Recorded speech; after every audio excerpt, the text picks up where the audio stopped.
Hey everybody, here's a little update on the auction find. 1990 1680 with the Cummins. Has about 7,000 hours, far from new, but it was a decent deal, so diving into it now and replacing some pretty worn parts like these rotor bars.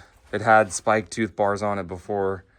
This was a spike tooth bar, but it's just that worn, you can't even tell. And looking the part number up, that's how I figured that out. It was a spike tooth. So I just got mostly standard bars from all states, ag parts, and that was about $1,000 including shipping for all of them.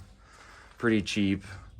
They're like the only ones that offered free shipping on that. So I did put a couple spike bars on the back just to kind of, I don't know, I just heard that was a good thing to do and knock out whatever didn't get knocked out further up. So we'll see how it goes.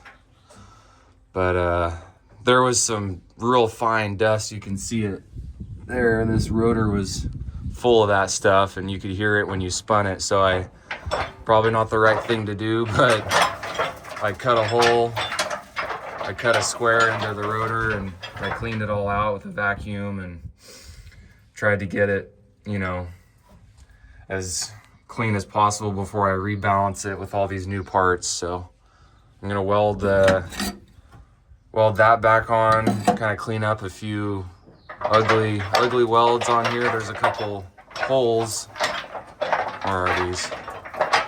I don't know what they were doing here, but I'm gonna grind that down and clean that up, and got a few more of these to put on.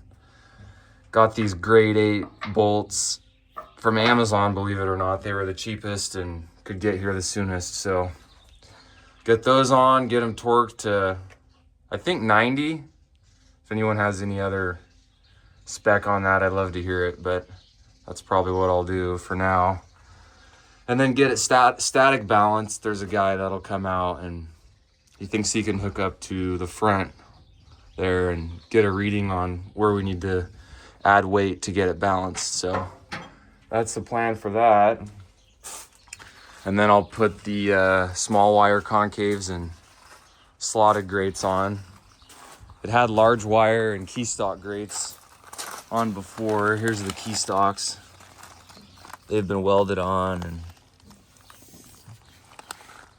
messed with, pretty worn out. But I found some like new used small wire concaves and slotted grates in South Dakota and had them shipped out here to California. Got them for $1,000, which I thought was a decent deal because they're pretty much new. I mean, they're pretty sharp still and they seem like good quality parts. They're from Canada. It's called Lowen, I think. Yeah. So hopefully I get these on and get a good clean sample out of the combine. These are what came off before, really worn large wire. Hey, what are you doing? So, yep, we'll see what we can do with it.